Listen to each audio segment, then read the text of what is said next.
আজকের জুমার সংক্ষিপ্ত আলোচনার বিষয় দোয়ার আদব।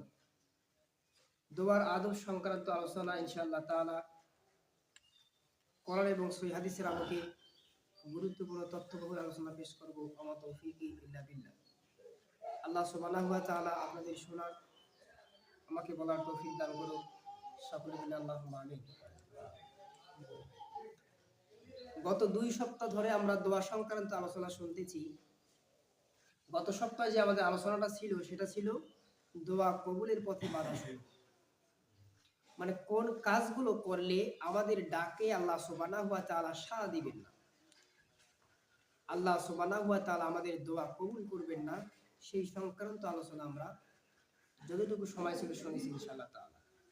তার মধ্যে সর্বপ্রথম যেটা আমরা আলোচনা করেছিলাম সেটা হচ্ছে যে আল্লাহ সুবহানাহু ওয়া তাআলা নাফরমানি করা, অর্থাৎ আল্লাহ সুবহানাহু ওয়া তাআলা নাফরমানি করলে আল্লাহ সুবহানাহু ওয়া তাআলার সাথে সম্পর্কটা ছিন্ন হয়ে যায়, সম্পর্কটা কাটা হয়ে যায়। সেজন্য আল্লাহ সুবহানাহু ওয়া তাআলা এই ব্যক্তির দোয়াটা কবুল করে না। আমরা 2 নম্বর শুনেছিলাম আমাদের হালাল খাবার এবং হালাল পোশাক হতে হবে। আমাদের হালাল যদি পোশাক না হয়, তাহলে হারাম যদি আমাদের পোশাক হয়, তাহলে আমাদের দোয়াটা আল্লাহ সুবহানাহু ওয়া তাআলা কবুল করবেন না। সুতরাং দোয়া কবুলের পথে এটাও একটা বাধা, যেন আমরা হালাল খাই, যেটা পরিধান করি সেটাও যেন হালাল হয়। সম্মানিত উপস্থিতি, এখন আজকে আমরা শুনবো দোয়া কবুলের আদব সমূহ। কোন আদবে আমরা দোয়া করি, আল্লাহ সুবহানাহু ওয়া তাআলাকে কিভাবে আমরা ডাকবো, ডাকার পদ্ধতি সমূহ আমরা আলোচনা করবো ইনশাআল্লাহ তাআলা। সম্মানিত উপস্থিতি,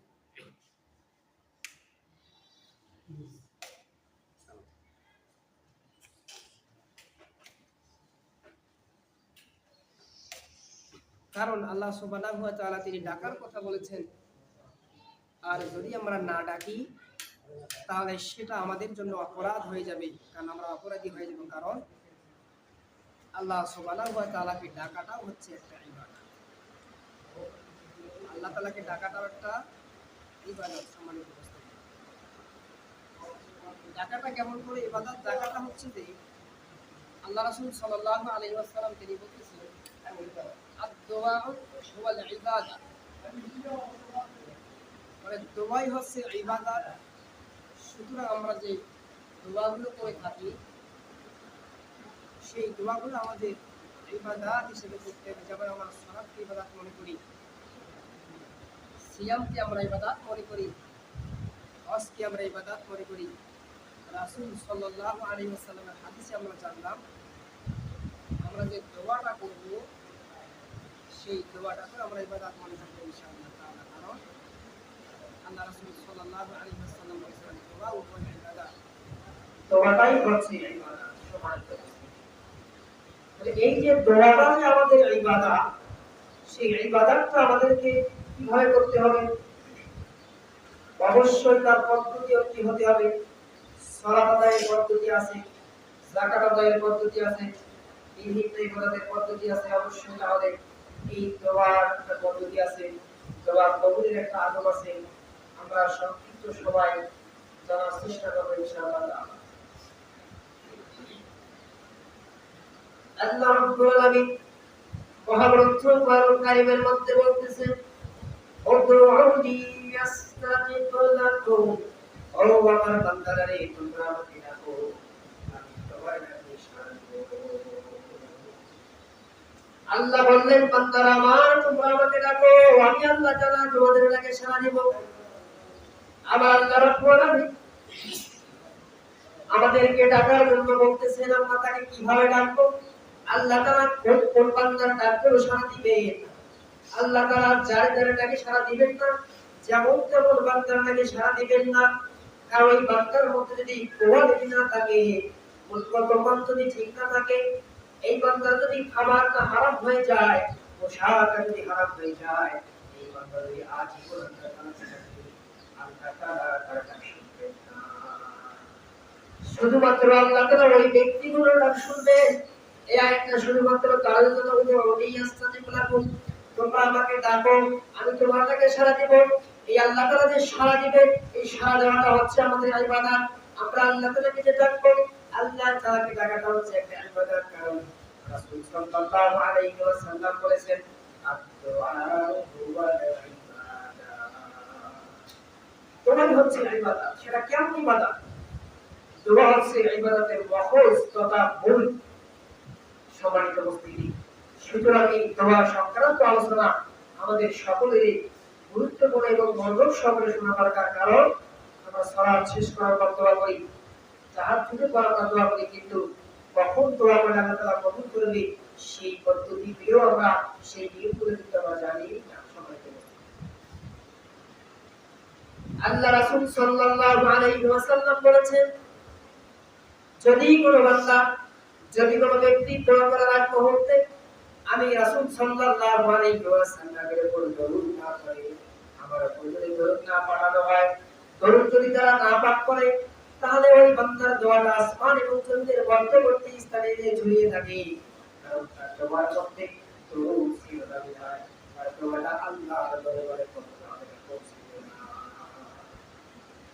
সুতরাং দোয়া করতে হলে তার আগে আমাদের রাসূলুল্লাহ সাল্লাল্লাহু আলাইহি ওয়াসাল্লামের উপর কি করতে হবে? দরুদ শরীফ পাঠ করতে হবে। অসংখ্য দরুদ আছে, অনেক দরুদ আছে, যেটা আপনি পারেন সেটাও আপনি করতে পারেন। সবচাইতে গুরুত্বপূর্ণ দরুদ আছে দরুদ ইব্রাহিম, এবং সবচাইতে সংক্ষিপ্ত দরুদ হচ্ছে সাল্লাল্লাহু আলাইহি ওয়াসাল্লাম। তবে কখনো ভুল করে এটা মনে করবেন না যে মিলাদ এবং দরুদ এক। মিলাদ সম্পূর্ণ আলাদা একটা বিষয়, দরুদ এটা আরেকটা বিষয়। আমি মিলাদ সংক্রান্ত আলোচনা করিলাম যে মিলাদ শব্দের অর্থ হচ্ছে জন্ম। সুতরাং রাসূল এখানে বলেছে যে আমার মতো তোমরা দরুদ পড়ো, মিলাদ পড়তে কিন্তু বলে নাই। সুতরাং দোয়ার আগে মিলাদ পড়াটাকে সাবধান সম্মান করতে। আল্লাহর হাবিব যেহেতু বলেছেন তোমরা দরুদ পড়বা, সুতরাং হাবিবের সামনে আমরা দরুদ শরীফ পাঠ করার পর আল্লাহ তাআলার দরবারে মন খুলে আমরা চাবো।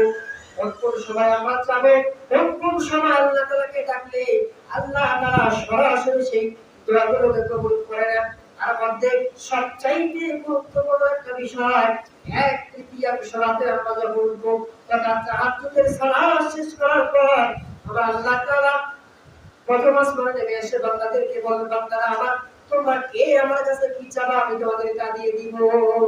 সুতরাং যদি আমরা এই সময়টাতে আল্লাহ তাআলাকে ডাকি, আশা করা যায় আল্লাহ রাব্বুল আলামিন আমাদের ডাকটার সাথে সাথে কবুল করে নেবেন। বলি সুবহানাল্লাহ। শুধু তাই না, এটা হচ্ছে এক নাম্বার একটা কথা যে আমরা আল্লাহ রাব্বুল আলামিন রাতের এক তৃতীয়াংশ সময় প্রথম আসমানে আসেন আর বান্দার দোয়াগুলোকে কবুল করে নেন। বান্দার ডাকে আল্লাহ তাআলা সঙ্গে সঙ্গে সাড়া দিয়ে দেন। দুই নাম্বার হচ্ছে ফরজ সালাত শেষ করার পর তথা সালাত শেষ করার পর আমরা আল্লাহ তাআলার কাছে কান খুলে দোয়া করব, আমরা মন খুলে আল্লাহর কাছে চাবো।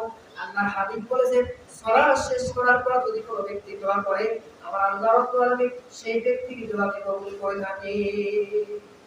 এটা হচ্ছে দুই নাম্বার। দোয়া কবুলের মৌসুম যেটা, দোয়া কবুলের সময় যেটা, দোয়া কবুলের টাইম যেটা, কিছু গুরুত্বপূর্ণ কিছু টাইম আছে। তবে আমার আল্লাহ তাআলা আপনার ডাক সব সময় শুনেন এবং শুনবেন। আল্লাহ তাআলা বলেন ওই তোমরা আমাকে ডাকো আমি তোমার ডাকে সাড়া দেব। সুতরাং যে কোনো সময় ডাকলে আমরা সাড়া দেব। তবে আল্লাহ তাআলার কিছু স্পেশাল সময় আছে, আমরা এই সময়গুলোকে ডাকলে আল্লাহ তাআলা আরো দ্রুত সাড়া দেবেন। সময় কারণ দুনিয়াতে উদাহরণ দেখেন, পাশে যদি চেয়ারম্যান মেম্বারের বাড়ি হয়, আমরা জানি যে সারাদিন কোথায় থাকার না থাক, সকালে ফজরের নামাজ পড়ে যদি আমরা যাই, ভোর রাতে আমরা যদি যাই সূর্য ওঠার সময়, তাহলে দেখবো যে চেয়ারম্যান সাহেব মেম্বার সাহেব এলাকার মাতব্বর ঠিক বাড়ির মধ্যে বিছানায় শুয়ে আছে। মানে দেখা করার একটা উত্তম সময় আমরা এটা মনে করি। সেই রকমই আল্লাহ তাআলাকে ডাকার উত্তম একটা সময় হচ্ছে যে আমরা ভোর রাতে আল্লাহ তাআলাকে ডাকবো, ফরজ সালাত শেষ করার পর আল্লাহ তাআলাকে ডাকবো, বা আরাফার দিন আমরা ডাকবো, মাইরিজ দিন হচ্ছে আরাফার দিন, এই দিন আমরা আল্লাহ তাআলার কাছে দোয়া করব। আর আমরা জুমার দিন আল্লাহ সুবহানাহু ওয়া তাআলার কাছে দোয়া করব, কারণ এই দিনে আল্লাহ সুবহানাহু ওয়া তাআলা দোয়াগুলো অতি দ্রুত কবুল করে নেন। তবে দোয়া করার আগে আমাদের রাসূলুল্লাহ সাল্লাল্লাহু আলাইহি ওয়াসাল্লামের উপর দরুদ শরীফ পড়তে হবে, দরুদ ইব্রাহিম পাঠ করতে হবে, অন্যান্য দরুদগুলো পাঠ করতে হবে। সম্মানিত আর যদি আমরা দরুদ না পড়ি তাহলে তার ফলাফল কি? আসমান এবং জমিনের মধ্যবর্তী একটা জায়গায় সেটা ঝুলন্ত অবস্থায় থাকবে, আল্লাহর কাছে পৌঁছিবেও না আর দুনিয়ার জমিনে আসবে। সুতরাং দরুদ পড়াটা অত্যন্ত গুরুত্বপূর্ণ একটা দোয়ার আদর্শকে তাহলে এক নম্বর আমরা দরুদ পড়বো, দুই নম্বর হচ্ছে আমরা যে গুরুত্বপূর্ণ সময় দোয়া আছে সেই গুরুত্বপূর্ণ সময় আমরা দোয়া করবো ইনশাআল্লাহ। আমার আল্লাহ তাআলা যেহেতু বলছেন তোমরা আমাকে ডাকো আমি তোমাদের ডাকে সাড়া দিব, সুতরাং আল্লাহ তাআলাকে যখন আমরা ডাকবো দিকটাকে আমরা নরম করে দিব।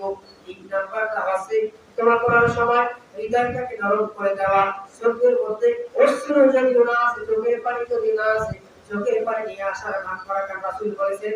যদি কোনো বান্দা দোয়া করার সময় ইয়া রব আল্লাহ তাআলা বলার সময় আল্লাহ তাআলার কাছে বলতে যাওয়ার সময় যদি তার চোখের পানি তাকে গলা পর্যন্ত পৌঁছে যায়, আমার আল্লাহ রাব্বুল আলামিন সাথে সাথে ওই বান্দার দোয়া কবুল করেন। সুবহানাল্লাহ। হৃদয়টা যদি আপনার নরম হয়ে যায়, দিলটা যদি আপনার নরম হয়ে যায়, আল্লাহ সুবহানাহু ওয়া তাআলা যারা মনোযোগী তাদের দোয়া কবুল করেন, অমনোযোগী কাফের তাদের দোয়া আল্লাহ তাআলা কবুল করেন না। কারণ দোয়ার মধ্যে দেখবেন কেউ ওই দিকে তাকায়, কেউ ওই দিকে তাকায়। ও মুসলমান বান্দা ভাইরা আমার আল্লাহ রাব্বুল আলামিন ওই ব্যক্তির দোয়াগুলো কবুল করে থাকে যেই ব্যক্তি দোয়ার মধ্যে মনোযোগী, যেই ব্যক্তি দোয়ার মধ্যে উদাসীনতা নয়। কারণ উদাসীন মানুষের নামাজ আল্লাহ তাআলা কবুল করেন না। তাহলে নামাজ যদি কবুল না করে তাহলে দোয়াটা কেমন করে কবুল করবে? ফাওয়াইদুল লিল মুসাল্লি আল্লাযীনা হুম আন সালাতিহিম সাহুন। আমরা সকলে এই সূরা মাউদের আয়াতগুলো জানি। ধ্বংস ওই সকল মুসল্লি যারা সালাতের মধ্যে উদাসীন, মানে তার সালাতটা আল্লাহর দরবারে কবুল হয় না, কারণ নামাজের মধ্যে তার কি হয়, তার একটা মনোযোগ সে সৃষ্টি করতে পারে না, সে মনোযোগ একটা তৈরি করতে পারে না। সুতরাং দোয়াটা আমাদেরকে মনোযোগের সহিত করতে হবে, কারণ আল্লাহ তাআলার কাছে আমরা চাচ্ছি, দুহাত তুলে আমরা চাচ্ছি। যদি আমাদের চাওয়ার পদ্ধতিটা সঠিক পদ্ধতি না হয় এটা আমরা কিভাবে পাবো? সম্মানিত ভাইরা আমার, আমরা শুনেছি যদি আমাদের মধ্যে আমাদের যদি দেহের পোশাকটা যদি হালাল হয়ে থাকে, যদি আমাদের খাবারটা হালাল হয়ে থাকে, যদি আমাদের লোক দেখানো ইবাদত না হয়ে থাকে, যদি আল্লাহ না ফরমানে ইবাদত না হয়ে থাকে, হালাল এবং হারাম যদি আমরা সঠিকভাবে পালন করতে পারি, তাহলে আশা করা যায় আল্লাহ রাব্বুল আলামিন আমাদের দোয়াগুলোকে কবুল করে নেবেন। তবে এখানে দোয়া কবুল আল্লাহ করবে, সেই দোয়ার একটা আদব আছে, সেই আদব সংক্রান্ত আলোচনা আমরা আজকে শুনতেছি ইনশাআল্লাহ। আমরা দোয়া করতে করতে মাঝে মাঝে কি করব, হাতগুলোকে একটু বেশি করে ভাসাবো, মানে আবেগ দিয়ে আল্লাহু আকবার, আল্লাহু আকবার, আমিন, আলহামদুলিল্লাহ, আল্লাহু আকবার, আমিন। আমরা আবেগ দিয়ে ভালোবাসা দিয়ে দিল থেকে নরম করে হাতটা একটু বুঝে দিয়ে দেব, কারণ আল্লাহ সুবহানাহু ওয়া তাআলা রাসূল সাল্লাল্লাহু আলাইহি ওয়াসাল্লামের এটা হচ্ছে আরেকটা সুন্নাহ। দোয়া আদব যে আছে কয়েকটা, তার মধ্যে এটা হচ্ছে 4 নম্বর দোয়ার আদব। 1 নম্বর রাসূলের প্রতি দরুদ করতে হবে, 2 নম্বর হচ্ছে কোন সময় আল্লাহ তাআলা বেশি দোয়া কবুল করে থাকে সেই সময় দোয়া করতে হবে, 3 নম্বর হচ্ছে আমাদের দোয়া করার সময় দিকটাকে নরম করতে হবে, 4 নম্বর হচ্ছে আমাদের হাতটাকে একটু উপরে নিচে করতে হবে, 5 নম্বর হচ্ছে আমরা দোয়া করার সময় সবাই একসঙ্গে সুন্দরিত কণ্ঠে, আবেগ ভরা কণ্ঠে, নরম কণ্ঠে আমরা সকলে আল্লাহ তাআলার কাছে আমিন আমিন বলবো যে আল্লাহ তাআলা কবুল করে নেন। ইমাম সাহেব, হুজুর, মুফতি, মুহাদ্দিসরা যারা দোয়া করতেছে এই দোয়াগুলো আমরা কি বলবো? আল্লাহুম্মা আমিন বলতে দেখবেন। নির্বাচনের সময় একজন শুধু স্লোগান দেয় আমার ভাই তোমার ভাই, আমি সবাই কি রকম শুনলো, কেউ উৎসাহ আছে বলে যেগুলো রাজনৈতিক বলছে যখন নেতা কথা বলে মানুষের দেখে কি একসঙ্গে সবাই কিরকম ওয়াজের বলছে এরকম মানুষ যদি তাকবীর দেয় সবাই আল্লাহু আকবার বলে সেরকম দোয়ার একটা আদব হচ্ছে আমরা যখন দোয়া করবো আমরা সকলেই একসঙ্গে আল্লাহুম্মা আমিন, আমিন, সুম্মা আমিন, আল্লাহ কবুল করো, এই কথাগুলো আমরা একসঙ্গে বলবো ইনশাআল্লাহ। পারবো তো? যদি কেউ আল্লাহুম্মা আমিন বলতে না পারে তাহলে সে বাংলাটা বলে যে আল্লাহ তাআলা কবুল করে নেন, আল্লাহ কবুল করেন। আর আপনি যেই ভাষায় বলবেন সব ভাষায় আল্লাহ তাআলা সাড়া দেবেন, কারণ তোমরা আল্লাহ তাআলা বলেন যে তোমরা আমাকে ডাকো আমি আল্লাহ সুবহানাহু ওয়া তাআলা তোমাদের ডাকে সাড়া দেব। সম্মানিত। তাহলে এই যে দোয়ার পদ্ধতিগুলো আমরা জানলাম, দোয়ার আদবগুলো শুনতেছি, যদি আদবগুলো আমাদের ঠিক থাকে, যদি আমাদের হালাল হারাম যদি আমরা চিহ্নিত করে চলতে পারি, খাবার পোশাক সবকিছু যদি আমাদের হালাল হয়ে যায়, তাহলে আশা করা যায় আমরা হয়ে যাব মুরজিবুত আওয়ার কথা আল্লাহ সুবহানাহু ওয়া তাআলা আমাদের সমস্ত দোয়াকে কবুল করে নেবেন। সুবহানাল্লাহ। এখন যদি কোনো ব্যক্তি মনে করে আরেকটা হাদিস সর্বশেষ বলতে চাচ্ছি যে আমার তো সবকিছু ঠিক আছে, পোশাক হালাল, খাবার হালাল, দোয়া করার পদ্ধতি ঠিক আছে, ইবাদতে একনিষ্ঠতা আছে, আমার কোনো বর্ণনা নাই, সব ঠিক আছে, কিন্তু আমার দোয়া কবুল করতেছে না।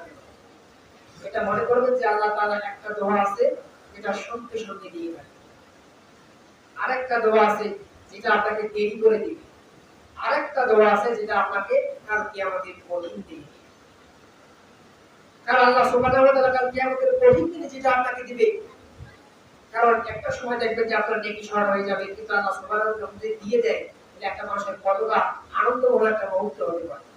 তারপরে আল্লাহ রাসূল সাল্লাল্লাহু আলাইহি ওয়াসাল্লামের হাদিস, দোয়াটাকে তিন পদ্ধতিতে কবুল করা হয়, একটা সঙ্গে সঙ্গে দেওয়া হয়, আরেকটা পরে দেওয়া হয়, আর একটা আখিরাতে দেওয়া হয়। সুবহানাল্লাহ। সুতরাং হতাশ হওয়ার কোনো কারণ নাই, লা তাহজান, হতাশ হওয়ার কোনো দরকার নাই।